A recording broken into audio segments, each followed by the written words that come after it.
ഈ തദ്ദേശ തെരഞ്ഞെടുപ്പ് ഫലം വന്നതിന് ശേഷം കേരളത്തിലെ പ്രധാനപ്പെട്ട രണ്ട് മുന്നണികളായ LDFിനും UDFിനൊരു മേൽക്കൈ കിട്ടി തദ്ദേശ തെരഞ്ഞെടുപ്പിൽ. പക്ഷെ എന്നാലും ഈ രണ്ട് മുന്നണികളും വിറളി പിടിച്ചു നിൽക്കുകയാണ്.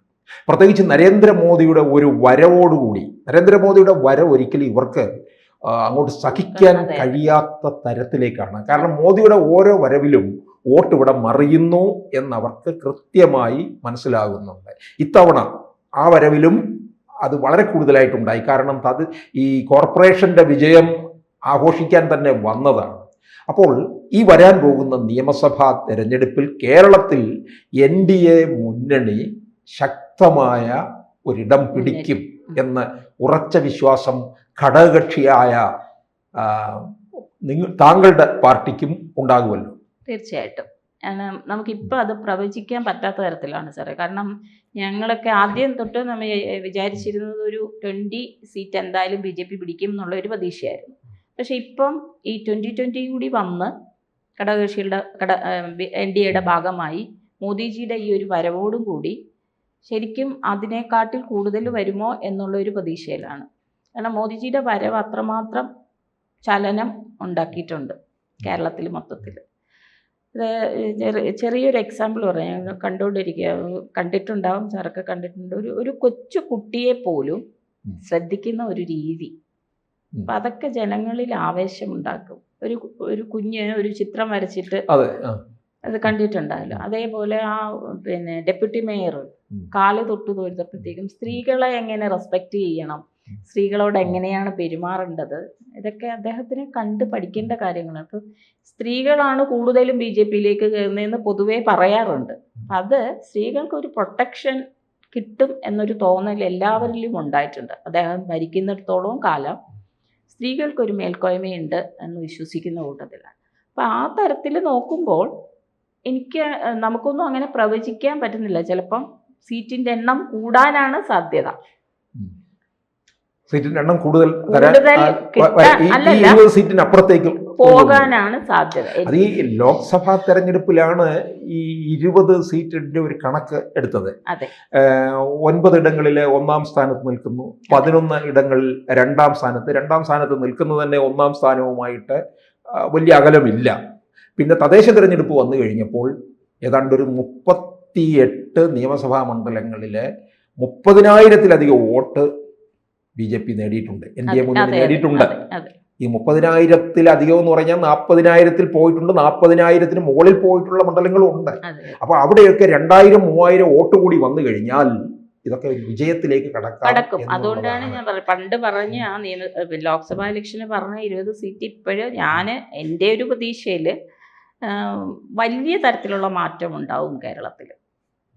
അല്ല, അങ്ങനെ വരികയാണെന്നുണ്ടെങ്കിൽ, വലിയ ശക്തിയായി മാറുകയാണെന്നുണ്ടെങ്കിൽ 2026-ൽ കേരളം ആര് ഭരിക്കണമെന്ന് BJP ആയിരിക്കും, NDA മുന്നണി ആയിരിക്കും തീർച്ചയായിട്ടും ആ ഒരു അവസ്ഥയിലേക്ക് വരണം. കാരണം ഇപ്പം ഇവർ തമ്മിലുള്ള ഈ ഒരു കാണാമല്ലോ നമുക്ക് കേരളത്തെ ഏത് തരത്തിലാക്കി വെച്ചിരിക്കുന്നു എന്നുള്ളത്. അപ്പോൾ അതിനൊരു മാറ്റം വരണം എന്നുണ്ടെങ്കിൽ ജനങ്ങളെല്ലാവരും മാറ്റം ആഗ്രഹിക്കുന്നുണ്ട്. പക്ഷേ ഈ മാറ്റം ആഗ്രഹിക്കുമ്പോഴിപ്പോൾ കോൺഗ്രസ്സിനകത്തായാലും തമ്മിലടിയാണ്.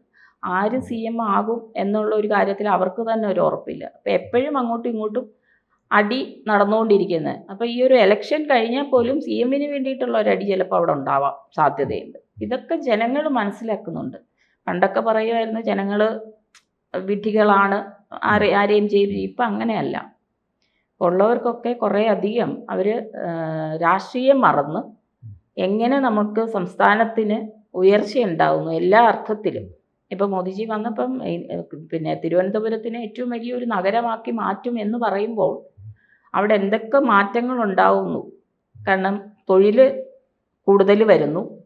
ഇനിയിപ്പം ഇദ്ദേഹം കയറിയതോടുകൂടി 2020 കയറിയതോടുകൂടി ഇവിടെ ചിലപ്പോൾ എന്തെങ്കിലുമൊക്കെ വ്യവസായങ്ങൾ അദ്ദേഹത്തിൻ്റെ തുടങ്ങാനുള്ള സാധ്യത ഉണ്ടാവും. അപ്പോൾ അതൊക്കെ വെച്ചിട്ട് തൊഴിൽ മേഖലയിൽ ഒരുപാട് ചേഞ്ചസ് ഉണ്ടാവും. ഇപ്പോൾ പുറത്തു പോയി കുട്ടികൾ ജോലി ചെയ്യുന്ന ആ ഒരു രീതിക്കൊക്കെ മാറ്റം വരുത്താനായിട്ട് നമ്മുടെ NDAയുടെ ചെയർമാന് ശ്രമിക്കുന്നുണ്ട്.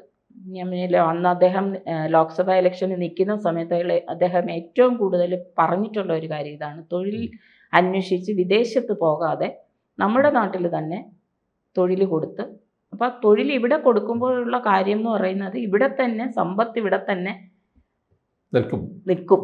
അപ്പം നമ്മുടെ രാജ്യം അതുവഴി വികസിക്കുന്ന ഒരു രീതിയിലേക്ക് പോകും. കേരളത്തിൽ ജോലി ചെയ്യുകയാണെങ്കിൽ കേരളത്തിനായിരിക്കും അതിൻ്റെ സമ്പത്ത് പോകുന്നത്. അപ്പോൾ ആ ഒരു രീതിയിൽ ചെയർമാൻ അങ്ങനെ ശ്രമിക്കുന്നുണ്ട്. അപ്പോൾ ഇതെല്ലാം ജനങ്ങൾക്ക് ഈ ഒരു മാറ്റം ഇപ്പം തന്നെ നമ്മുടെ കോർപ്പറേഷനിൽ ഒരുപാട് മാറ്റം. കാരണം കഴിഞ്ഞ ദിവസം ഈ അദ്ദേഹം വന്ന ദിവസം, മോദിജി വന്ന ദിവസം ഞാൻ പോകുന്ന സമയത്ത് ആ സിറ്റിയുടെ ക്ലീൻ സിറ്റി ആയിട്ട് കിടക്കുന്നു. ഇതേപോലെ ക്ലീനായിട്ട് ഇന്ന് വരെ ഞാൻ കണ്ടിട്ടില്ല. അപ്പം അത്രയും മാറ്റം കോർപ്പറേഷനിൽ ഇത്ര ദിവസം കൊണ്ട് ഉണ്ടാക്കാൻ സാധിച്ചു.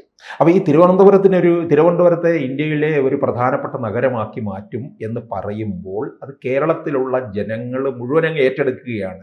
തിരുവനന്തപുരം പോലെ ഞങ്ങളുടെ വരും എന്നുള്ളത് അത് അവർക്ക് പ്രതീക്ഷ കൊടുക്കുന്നു. ഇപ്പൊ ഇന്ന് തിരുവനന്തപുരം കോർപ്പറേഷൻ പിടിച്ചെടുത്തു, നാളെ കൊച്ചി കോർപ്പറേഷൻ ആകാം, പിന്നീട് കോഴിക്കോടാകാം, കണ്ണൂരാകാം. അപ്പോൾ അങ്ങനെ വരുമ്പോൾ നമ്മുടെ പട്ടണവും ഇന്ത്യയിലെ പ്രധാന പട്ടണങ്ങൾ ഒന്നായി മാറും എന്നവർ കണക്ക് പ്രതീക്ഷയുണ്ട്.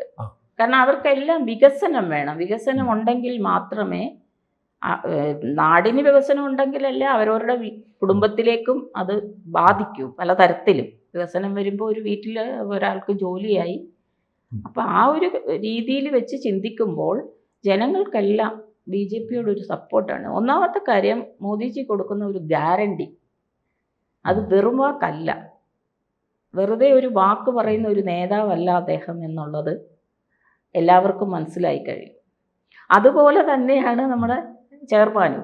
അദ്ദേഹം വെറും വാക്ക് പറയില്ല എന്നുള്ള കാര്യം ബോധ്യപ്പെടുത്തി കൊടുക്കുന്നു. 45 ദിവസത്തിനകം മോദിയെ കൊണ്ടുവരും എന്ന് പറഞ്ഞിട്ട് 1 മാസം തികയുന്നതിന് മുമ്പേ അദ്ദേഹത്തിന് കൊണ്ടുവരാൻ പറ്റി. അപ്പം അതൊക്കെ എന്ന് പറയുന്നത് ജനങ്ങൾക്ക് പോലും അതിശയം. കാരണം ഇവരൊക്കെ ഇലക്ഷന് കൊടുക്കുന്ന വാഗ്ദാനങ്ങളൊക്കെ കാറ്റിപ്പറത്തുന്നവരാണല്ലോ, ഒന്നും നടപ്പാക്കുന്നവരല്ല.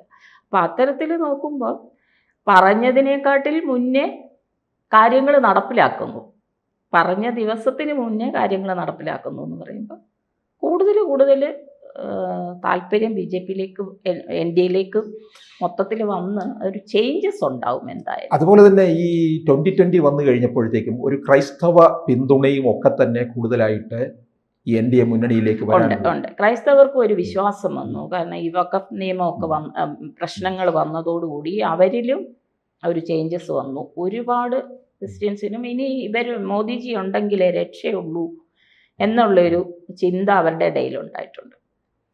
അപ്പോൾ ഈ ക്രൈസ്തവ വോട്ടുകൾ വന്നു കഴിഞ്ഞപ്പോൾ അവരുടെ ഈ UDF-ന്റെ പല കേന്ദ്രങ്ങളിൽ പോലും BJP-ക്ക് കടന്നുകയറ്റം ഉണ്ടാകും എന്നുള്ളതാണ് പൊതുവെ NDA മുന്നണിയിൽ തന്നെയുള്ളൊരു കണക്ക്. അതെ, ഇപ്പം UDF-ൽ മാത്രമല്ല LDF-ൽ നിന്ന് പോലും ഒരുപാട് ഒഴുക്കുകൾ നടക്കുന്നു. ഘടകകക്ഷി നമ്മുടെ പാർട്ടിയിൽ തന്നെ ഒരുപാട് പേര് ആവശ്യപ്പെടുന്നുണ്ട് നമ്മുടെ പാർട്ടിയിലേക്ക് വരുന്നതിനെ പറ്റി. അപ്പോൾ അതൊക്കെയും ഈ ഒരു മാറ്റം ആഗ്രഹിക്കുന്നതുകൊണ്ടാണ്. അപ്പം നമ്മുടെ പ്രസിഡന്റിനെ കഴിഞ്ഞ ദിവസമൊക്കെ 1-2 പാർട്ടിയുടെ നേതാക്കന്മാർ വിളിച്ചിട്ട് ഒരു CPM-ലുള്ളവർ തന്നെ ഇതിലേക്ക് വരുന്നതിനെ പറ്റി ചോദിച്ചിട്ടുണ്ട്. അപ്പം അവർക്ക് തന്നെ അതിലൊരു മടുപ്പ് ഫീൽ ചെയ്തു തുടങ്ങി. CPM എന്താണ് അതിൽ നടക്കുന്നത്, അത് യഥാർത്ഥ കമ്മ്യൂണിസം ഉള്ളവർക്ക്. അപ്പോൾ യഥാർത്ഥത്തിൽ മുന്നണി വളരുന്നു എന്ന് സാരം. തീർച്ചയായിട്ടും സാർ, അങ്ങനെ വേണമല്ലോ. ജനങ്ങളുടെ നന്മയാണല്ലോ ആഗ്രഹിക്കേണ്ടത്. ഓക്കെ. കൂടുതൽ വാർത്തകളും വിശേഷങ്ങളും നിങ്ങളിലേക്ക് എത്താൻ ABC മലയാളം സബ്സ്ക്രൈബ് ചെയ്യുക, ബെൽ ബട്ടണും അമർത്തുക.